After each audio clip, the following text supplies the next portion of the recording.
తాకట్లో ఉన్న మీ బంగారాన్ని విడిపించి ఆ రోజు ఆన్లైన్ రేటుకి కొంటాం. Sharma gold company. నమస్కారం విజయలక్ష్మి గారు. నమస్కారం అండి. ఎలా ఉన్నారు? చాలా బాగున్నాను.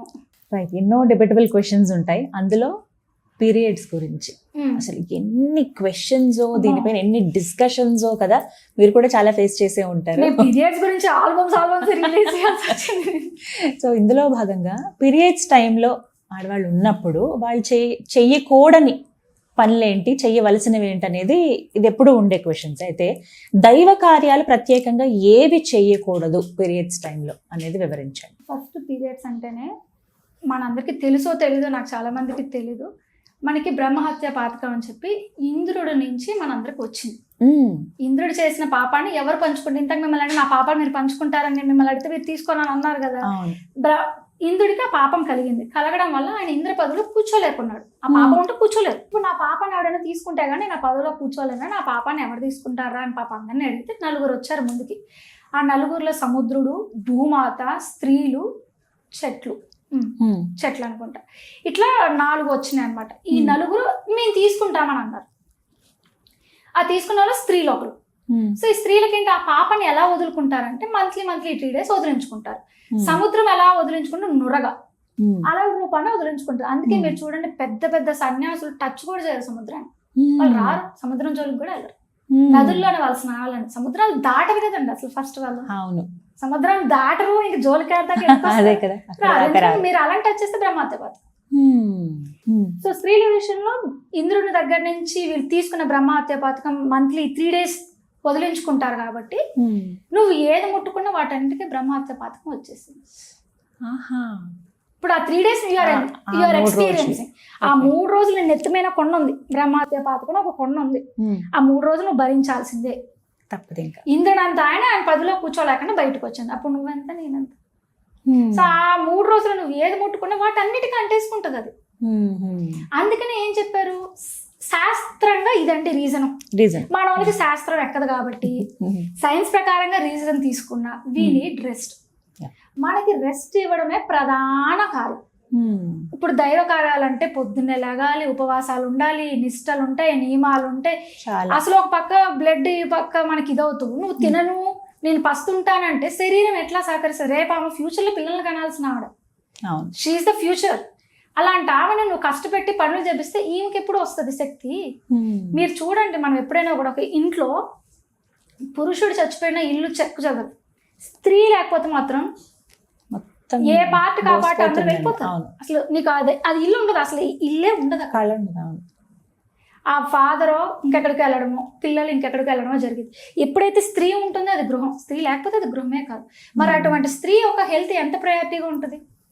అందుకే మనకి శాస్త్రాల్లో హెల్త్ ని దృష్టిలో పెట్టుకొని, దోషాన్ని దృష్టిలో పెట్టుకొని, రెండింటిని దృష్టిలో పెట్టుకొని చెప్పారు, అమ్మా దయచేసి నువ్వు రెస్ట్ తీసుకో, నువ్వు ఏ పనులు చేయకు, నువ్వు పక్కన కూర్చో, నీకే అన్ని నీ కాళ్ళ దగ్గర తీసుకొచ్చి ఇస్తాము, నువ్వు శుభ్రంగా తిని పడుకోవడానికి నీకేమి నొప్పి పక్కన కూర్చోబెట్టి. అదే ఇట్స్ ఇక్కడ అండి. ఇది మనోళ్ళని సరిగ్గా అర్థం చేసుకోక, లేదా ప్రాపర్ నాలెడ్జ్ ని ముందు తరాలకి సరిగ్గా చెప్పక, ఒక కైండ్ ఆఫ్ డ్రామాలోనో లేదా ఒక కైండ్ ఆఫ్ ఎసెన్షన్ లోనో మన వాళ్ళు ఉండేసరికి దానికి తప్పుడు అర్థాలు వచ్చాయి. ఇదేనండి ఇప్పుడు కొంతమంది సోషల్ ఇన్ఫ్లుయెన్సర్స్ కూడా గుడికి వెళ్ళి చూపిస్తున్నారు. మీరు చూసే ఉంటారు కొన్ని వీడియోస్, ఇదిగోండి నేను గుడికి, నాకు ఇప్పుడు పీరియడ్, నేను గుడికి వచ్చాను చూడండి, నాకేం కాలేదని. దానికి నాకు చాలా చక్కగా సమాధానం చెప్పాలి. ఇప్పుడు మన ఇండియాలో రోడ్డు మీద వెళ్తుంటే మనం ఎడం పక్క వెళ్తాం, కుడి పక్క వెళ్ళాలండి. ఎడం పక్కకి ఫ్రీ లెఫ్ట్స్ ఉంటాయి, ఫ్రీ లెఫ్ట్. కానీ మనం వెళ్ళేది ఇటువైపు వెళ్తాం, అటు పక్క ఫ్రీ. ఇదే రూలు మీరు అమెరికాకి వెళ్తే రివర్స్ అవుతుంది. ఇప్పుడు అక్కడికి వెళ్ళి మీరు మా ఇండియాలో ఇట్టే అయ్యా, మాది ఇదే పద్ధతి, ఇదే కరెక్ట్, అక్కడ జరగట్లేదు కదా ఇలా వెళ్తే యాక్సిడెంట్స్, నేను ఇక్కడ కూడా ఇట్లే వెళ్తానంటే వాడు ఏం చేస్తాడు, తీసుకెళ్ళి పంపించేస్తాడు. సో వాడికంటూ వాడు రూల్స్ ఉన్నాయి, నీకంటూ నీ రూల్స్ ఉన్నాయి. నీ రూల్స్ని తీసుకొచ్చి ఇంకొక చాట రుద్దడానికి లేదు. ఇప్పుడు ఈమె ఎవరైతే ఆ పీరియడ్స్ అప్పుడు వెళ్ళారో, మన పెద్దలు అన్ని టెస్టులు చేసేసి ఏది వెళ్తే ఏది జరుగుతుంది వాళ్ళ ఆల్రెడీ టెస్టులు రూల్స్ బుక్ పెట్టేశారు. ఆ రూల్ ప్రకారం నువ్వు వెళ్ళావా నువ్వు బాగుపడతావు. రూల్ ప్రకారం అట్లా వాడి దేశంలో లాగా నువ్వు విరుద్ధంగా వెళ్తానంట, వాడట్టయితే నెట్టేశాడు బయటికి, నీ కర్మ కూడా నట్టే చేస్తుంది రేపు పొద్దున. ఇప్పుడు ఏమో కూడా పైకి ఏం కనిపించే- జరిగింది ఎవరు తెలుస్తుంది? మెడికల్ సర్టిఫికేట్ ఉంటే సరిపోయేద్దా? ఆమె లోపల ఎన్ని ఉన్నాయో, తర్వాత ఆమె ఫ్యూచర్ ఎలా కానీ ఉంటుంది? ఎలాంటి ప్రాబ్లమ్స్ ఫేస్ చేస్తారు ఇప్పుడు? ఏమైనా దైవ కార్యాలు తెలిసి అసలు తెలియక దోషం చేసేసారు చెప్పాను కదా, బ్రహ్మహత్య పాతకం అవును. వదిలించుకునే దానికి నీకు ఇస్తే నువ్వు అన్ని అనుకుంటే ఇప్పుడు నీకు యాడ్ అయిపోయింది. ఇంకా నీకు వదిలించుకునే దానికి చేసే పని నువ్వు యాడ్ చేసుకుంటున్నావు దాన్ని. మీకు ఇందాక చెప్పింది జస్ట్ కాళ్ళ దగ్గర ఉండాల్సిన దుప్పటి తల దగ్గర ఉంటేనే దోషం అని ఇంద్రుడు కడుపులోకి దూరి మనిషిని చంపేస్తే ఇంక ఇది ఎంత పెద్ద దోషమై ఉండాలని? సింపుల్ లాజిక్ అండి. ఇప్పుడు ఒక మార్కెట్ లో ఒక మెడిసిన్ ని రిలీజ్ చేయాలంటేనే ఒక ఎలక పెయినో పిల్లి పెయినో టెస్ట్ చేసి ఆ తర్వాత ఒక సెట్ ఆఫ్ మనుషులు, ఈ మనుషులు కూడా చాలా స్ట్రాంగ్ హార్మోన్స్ ఉంటాను లేదా ప్రతిదీ ఆ శరీరం తట్టుకోగలదన్న కేటగిరీ ఆఫ్ పీపుల్ ని పెట్టుకొని వాళ్ళపైన టెస్ట్ చేసి అప్పుడు కూడా రిజల్ట్స్ బాగానే వస్తాయి. మళ్ళీ తర్వాత బలహీన వాళ్ళపైన టెస్ట్ చేస్తారు వాళ్ళు, అప్పుడు కూడా రిజల్ట్ సేమ్ వస్తే యావరేజ్ దిస్ ఆరైట్. స్ట్రాంగ్ వాళ్ళ పైన కూడా టెస్ట్ చేసాము, లీన్ వాళ్ళ పైన కూడా టెస్ట్ చేసాము, జంతువుల పైన కూడా టెస్ట్ చేసాము, ఏం ప్రాబ్లం లేదు. అప్పుడు సంతకం పెడుతున్నాం కదా. మన ఋషులు, మన పెద్దలు, యాన్సిస్టర్స్ కానీ వీళ్ళందరూ సంతకాలు పెట్టినవే ఇవన్నీ. అంటే వాళ్ళు ఆల్రెడీ టెస్ట్ ట్రయల్స్ చేసేసారు, ఇది చేస్తే ఏం దోషం వస్తుందో వాళ్ళకి తెలుసు. దే హ్యావ్ సీన్ ఫ్యూచర్ అండి. మనలాగా ప్రెజెంట్ చూసే వాళ్ళు కాదు, వాళ్ళు భవిష్యత్తు వర్తమాన అన్ని కాలాలు చూడగలిగిన కెపాసిటీస్ వాళ్ళకు ఉన్నాయి. ఆ కెపాసిటీస్ వాళ్ళకు ఉన్నాయి కాబట్టి వాళ్ళు చక్కగా చూసి ఇదిగో అమ్మాయి నువ్వు ఇది చేయడానికి లేదు, ఇది చేస్తే దోషం అంతే. అది ఏం దోషం ఏంటంటే గరుడ పురాణం చదువుకోవాలి. బట్టి తెలుసు అప్పుడు పరిస్థితి ఏంటి. అర్చున స్వామి కూడా వాళ్ళని ఒకళ్ళు ఇదే అడిగారు, అంటే సడన్ గా టెంపుల్లో ఉంటాయాలని ఇమ్మీడియట్ ఎగ్జిట్ అంతే. నువ్వు ఎక్కడైనా ఉండనేను, నీకు పీరియడ్స్ వస్తే సడన్ గా జనాలే మనకి ఏదో కోవిడ్ వచ్చినట్టు పక్కన జరిగిపోతారు, టెన్షన్ ఏం లేదు. మనకి మార్గం ఇస్తారు, అక్కడ ఖచ్చితంగా వాలంటీర్స్ ఉంటారు, స్టాఫ్ ఉంటారు. అంటే నాకు పీరియడ్స్ వచ్చినాయని అనిపించింది, నేను వెళ్తానంటే నీకు చక్కగా స్వాగతం పలికి మరి బయటికి పంపిస్తాను, ఇబ్బంది ఏమీ లేదు. Temple is particular kind of construction, it has certain rules. భగవంతుడికి ఏం తప్పులేదు. ఇప్పుడు మీరు ఇక్కడ ఉండి నాకు పీరియడ్, నాకు సెకండ్ డే థర్డ్ డే, నువ్వు దేవుడిని తలుచుకో, నిన్ను ఎవరు ఆపారు? ఆయన నేను తలుచుకోవద్దని అనట్లేదు కదా, ఎందుకంటే మీలోనూ నాలో లోపల ఉన్నాడు కదా పరమాత్మ. నీకు పీరియడ్ వచ్చింది నేను బయటకు వెళ్తాను, పీరియడ్ అయ్యాక లోపలికి వస్తాను అని అంటున్నాడా?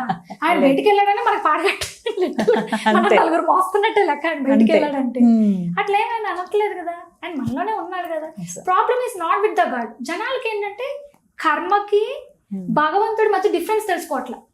ఏం జరిగినా భగవంతుడు అనేసుకుంటాను. No, he is not the culprit. Actual కర్మ, ఆ కర్మ ఎవరిది? నీదే. నువ్వు చేసుకున్నావు ఆ కర్మ, నీ కర్మగా నువ్వే బాధ్యత, దానికి ఆయన ఏం చేస్తాడు? ఇప్పుడు మా వృత్తి ధర్మం అండి, మాకు తప్పదు, మాకు ఇంకా అక్కడ తప్పని పని, లేకపోతే మేము అది వెళ్లాల్సిందే అని వెళ్తారు కొంతమంది, అది కూడా దోషమేనా? ఇది కూడా కేటగిరీ ఉందండి. నేను ఈ విషయం కూడా నేను యాక్చువల్గా మన వారధి యాస్మి పేజ్ లో పెట్టాను. Work rules are different. గృహస్థుడు ఒక రూల్స్ వేరేగా ఉంటాయి. ఆ అమ్మాయి నేను ఎట్లా ముట్టుకుంటాను, ఆ అమ్మాయికి దోషం కదా, నువ్వు చక్కగా ముట్టుకోవచ్చు, ఆ పిల్లకి నువ్వు చేయొచ్చు. కానీ ఎంతవరకు అంటే నువ్వు చెప్పడానికి లేదు అమ్మాయికి, అది నీది. అది ఎలా ఉంటదంటే అండి, వ్యాపార ధర్మం వేరు, గృహస్థ ధర్మం వేరు. చూడండి బయటికి రావడానికి ఇప్పుడు మనం పట్టు చీరలు కొనడానికి షాప్కి వెళ్తామండి, వాడికి మైలు ఎన్ని ఉంటాయి వాడికి ఇంట్లో, మరి ఆ చీరలు కొనుక్కొని రావట్లేదా, తెచ్చుకోవట్లేదా, మనం కట్టుకోవట్లేదా? అందుకే కదండి కొత్త బట్టలు ఏది కొన్నా దేవుడి ముందు పెట్టి కాస్త పసుపు పెట్టండి, లేదంటే నీళ్లు చల్లన్నా లేదా పసుపు నీళ్ళు చల్లన్నా ఏదో చెప్తారు. ఎందుకంటే ఏవైనా దోషాలు ఉంటే పోతాయని. అండ్ అందులో భగవంతుడు ఒక చూపు ఆ బట్టల మీద పెడితే దోషాలన్నీ పోయినాయి. దేవుడి ముందు ఎవరు పెడుతున్నారు, పసుపు ఎవరు పెట్టుకుంటున్నారు, ఆ కొత్త బట్ట అక్కడే తీసుకోవడం, అక్కడే ట్రైన్లో వేసుకోవడం, అక్కడే బయటికి రావడం, ఇంకా నీకు దోషాలు అంటుకోక ఏమంటుకుంటాయి? ఎగ్జాక్ట్లీ అది ప్రాబ్లం. సో మనకి చెప్పకూడదు. ఇప్పుడు మీరే ఉన్నారండి, మీ profession, this is completely your profession. ఇప్పుడు మీరు గుళ్ళకి వెళ్ళాల్సిన సందర్భం కూడా వస్తుంది. ఇంక టెంపుల్ ఇస్ కంప్లీట్లీ వేరే కేటగిరీ అనమాట. నేను చెప్పింది బిజినెస్ పర్పస్, కానీ ఇది బిజినెస్ కాదు మీరు చేసేది. టెంపుల్ కి ఈ రూల్స్ ఖచ్చితంగా ఫాలో అవుతాం. మీకు పీరియడ్ అంటే ఆ రోజు నా ఇంటర్వ్యూ ఏదంటే మీరు స్కిప్ చేసుకోవాల్సింది, మళ్ళీ 3 రోజుల తర్వాత పెట్టుకోవాల్సింది. ఎందుకంటే టెంపుల్ ఇస్ కంప్లీట్లీ మోనోటోమీ. దాన్ని ఈ బిజినెస్ రూల్స్ అను దానికి సంబంధమే లేదు. Because temple construction has certain rules. ఆ స్టేజ్ ఆఫ్ ఉమెన్ వస్తే వాళ్ళకే వైబ్రేషన్ రివర్స్ కొట్టి వాళ్ళకి హెల్త్ ప్రాబ్లమ్ వస్తుంది. సో మీకే హెల్త్ ఇష్యూస్. సో దూరంగా మీరు అనొచ్చు నాది కూడా ప్రొఫెషనే కదండి. నో, టెంపుల్ ఒక్క కేసు మాత్రమే ఎక్సెప్షనల్ అండి, మిగతా అన్ని కేసెస్ బయట ఏమి కాదు. Business is always a business. గృహస్థు ధర్మం ఇస్ గృహస్థు ధర్మం. ఇప్పుడు నేను అదే పెళ్లి కూతురికి మీరు అక్కో చెల్లో అనుకుందాం, మీరు ఎవరైనా కానీ సమ్ చుట్టం రిలేషన్ ఉంది అనుకుందాం, వెళ్ళడానికి లేదు. అంటే ఆ పెళ్లికి వెళ్ళడానికి లేదు, వెళ్ళొద్దు పెళ్ళికి. వెళ్ళకూడదు. 4వ రోజు దాకా మీరు వెళ్ళడానికి లేదు. మీరు వెళితే ఇప్పుడు మీ కారణంగా ఆ అమ్మాయికి దోషం వస్తుంది. మీరు ఇప్పుడు ఇంకోటి గమనించండి, ఒకప్పుడు లేని డివోర్సెస్, ఒకప్పుడు లేని సెకండ్ మ్యారేజెస్, లేకపోతే ఏమైనా ఇప్పుడు ఎందుకు వచ్చినాయంటే ఇదే మెయిన్ కారణం. ఒకప్పుడు చాలా నిష్టగా నియమంగా 4వ రోజైనా 5వ రోజైనా వెళ్లకుండా పంతులు గారికి లేదా పెళ్లి కూతురు తల్లికో లేదా పెళ్లి కొడుకు వాళ్ళ తల్లికో వీళ్ళ ముగ్గురికి డేట్ ఎప్పుడైతే రాదో చూసుకొని ముహూర్తాలు పెట్టేవాళ్ళు పంతులు. అట్లా పెట్టేవాళ్ళ. ఇప్పుడు అలా కాదు, మన కన్వీనియన్స్. నాకు ఎప్పుడు మండపం ముఖ్యంది అప్పుడు నువ్వు ముహూర్తం పెట్టు. ఆ టెంపుల్ వాటికి మాత్రమే వెళ్ళకూడదని చెప్పింది, ఎందుకంటే మనకి రివర్స్ కొన్ని అవుతుంది. నిజంగా ఎంత బాధ అనిపిస్తాయంటే టెంపుల్స్ వాష్రూమ్స్ లో చూస్తే అక్కడ అది నాకు చాలా బాధ అనిపించింది. అంటే తెలిసి కూడా ఎందుకు రావటం, కావాలని విరుద్ధ స్వభావాలు, కలి ప్రభావాలు ఉండేవన్నీ. మీకు ఇందాక చెప్పినప్పుడు పెళ్లి కూతురు అడుండు పక్కనుండు ఏం కాదు అంటే అది పుణ్య ప్రదేశం అండి. ఒక 2 ఆత్మలు, 2 కుటుంబాలు, 2 వంశాలు ఒక కలయిక పెళ్లి అంటే. అంత శుభం జరిగే ప్రదేశంలో నువ్వు నెగిటివ్ ఎనర్జీతో నువ్వు వచ్చి ఆ ఎనర్జీ వాళ్ళకి రిఫ్లెక్ట్ అవ్వదంటే ఎట్లా కుదురుతుంది? ఇప్పుడు ఇదైనా ఒక రకం అండి. నాకు ఒక్కొక్కరు మెసేజ్ పెడతారు, అక్క పెళ్లి జరుగుతున్నప్పుడు నాకు ఫస్ట్ డే, నాకు సెకండ్ డే, నేను గుట్టుగా దాచిపెట్టేశాను, ఇప్పుడు నేనేం చేయాలి? ఆ అమ్మాయి చెప్పిన సమస్య ఏంటి తెలుసా? ఇలా జరగడం వల్ల అనుకుంటా అక్క నాకు డివోర్స్ అయిపోయింది, నాకు పిల్లలు పుట్టట్లేదు. మరి అట్ట కాకపోతే ఎట్టవుతుంది? ఇంకా బుక్కున టెన్షన్స్ కారణంగా కూడా వచ్చే అవకాశాలు ఉన్నాయి. అన్ని చూసుకొని పెట్టుకున్నా కూడా, టాబ్లెట్స్ వేసుకున్నా కూడా జరిగే అవకాశాలు ఉన్నాయి. నేను కాదనట్లే. నిజంగానే అదే జరిగితే మాత్రం ఆ అమ్మాయి మొహమాట పడకుండా డబ్బులు నష్టపోతాయనో ఇంకొకటి ఏదో అవుతాయని, కానీ అమ్మాయి కడుపులో పెట్టుకుంటే తర్వాత ఆ అమ్మాయి జీవితమే పాడైపోతుంది. భర్త చచ్చిపోతాడు, శాస్త్రం చెప్పింది భర్తే చచ్చిపోతాడు, లేదే డివోర్స్. అంటే వాళ్ళిద్దరికి ఇప్పుడు భర్త చచ్చిపోవడం అంటే ఏంటి? ఎడబాటు. ఆ ఎడబాటు could be anything, it could be divorce, అది ఇట్ కుడ్ బి డెత్, ఏదైనా అవ్వచ్చు. ఎడబాటు. రెండోది పిల్లలు పుట్టక, సంతానం కలగదు. ఒకవేళ కలిగినా ఇప్పుడు మనం చూస్తున్నాం చూసారా, ఎన్ని వచ్చినాయి, అన్ని సమస్యలు ఆ పిల్లలకి వస్తాయి అనమాట. ఇదేమీ జరగకపోతే ఆ పెళ్లి చేసిన పంతులకి అతను వేదం చదవడానికి పనికిరాడు. అమ్మో, ఇంత ఎఫెక్ట్ ఉంటుంది. ఇంత ఎఫెక్ట్ ఉంటుంది, చాలా స్ట్రాంగ్ ఎఫెక్ట్ అది. వాళ్ళకి అసలు అబ్బాయిలకి ఎలాంటివి లేవా మన శాస్త్రంలో? ఏమైనా చేసుకోవచ్చు.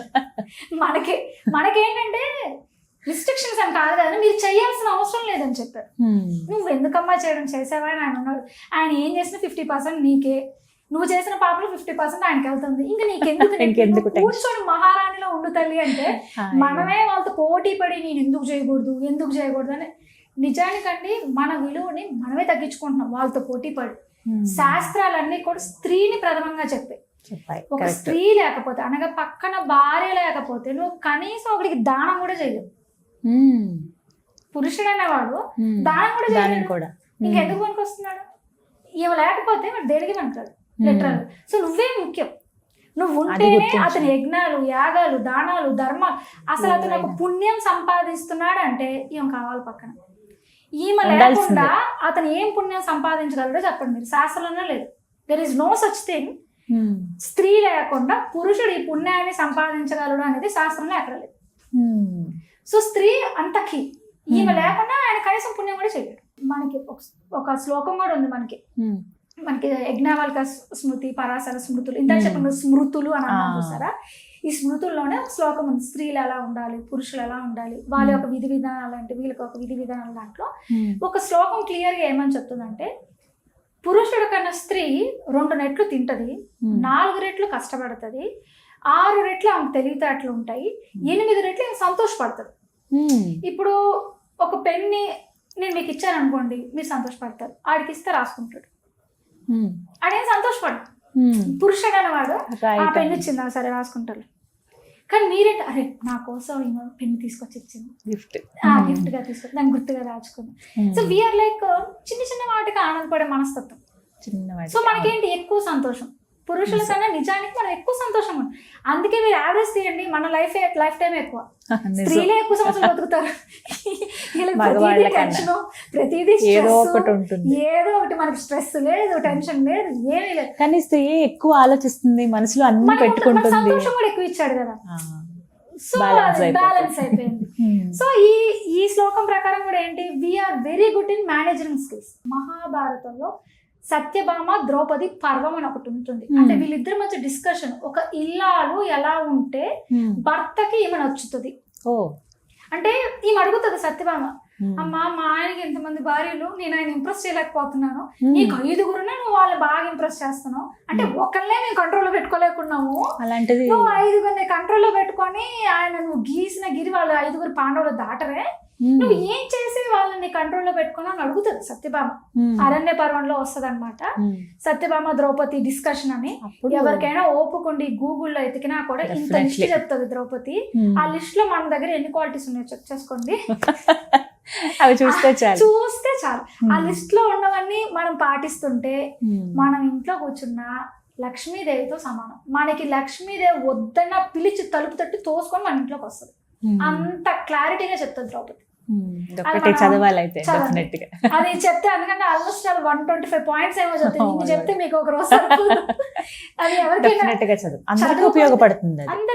అది ఒక్కటి చదువుకోండి, లిస్ట్ ఉంటుంది క్లియర్ గా ఎలా ఉండాలి స్త్రీ, ఇంట్లో ఎలా బిహేవ్ చేయాలి, ఎవ్రీథింగ్ అండి. అసలు నిజానికి పెళ్లి అవుతున్న ఆడపిల్లకి తల్లి చెప్పాల్సిన విషయాలు అవన్నీ. ఒక తల్లి ఈ విషయాలు కానీ ఆ పిల్లకి చెప్పిందంటే డివోర్స్ అనేది పుస్తకాల్లోనే ఉంటది, ఇంకా జీవితంలో ఉండదు. అంత చక్కగా ఉంటుంది. అక్కడ ఏమి మళ్ళీ ఆమె ఒక స్త్రీయా, ఆమె ఏమి స్త్రీని కించపరచలే, ఒక్క డైలాగ్ కూడా ఉండదు దాంట్లో, ఒక్కటి కూడా ఉండదు. ఇంకా మనల్ని ఎంత పవర్ ఉందో చూపించే డైలాగులు అవన్నీ ఖచ్చితంగా చాలా బాగుంటుంది. ఒక్కసారి చదవండి, మీకే అర్థమవుతుంది. And we can correct our cells actually. Thank you so much Vijayalakshmi garu. ఇంకా చాలా వీడియోస్ రావాలి మీ నుంచి, చాలా అవగాహన పెరగాలి, అది మీ బాధ్యతగా తీసుకుని ఇంకా వీడియోస్ అందిస్తారని ఆయన బాధ్యతే ఖచ్చితంగా. థ్యాంక్ యూ అండి. థ్యాంక్ యూ సో మచ్ అండి.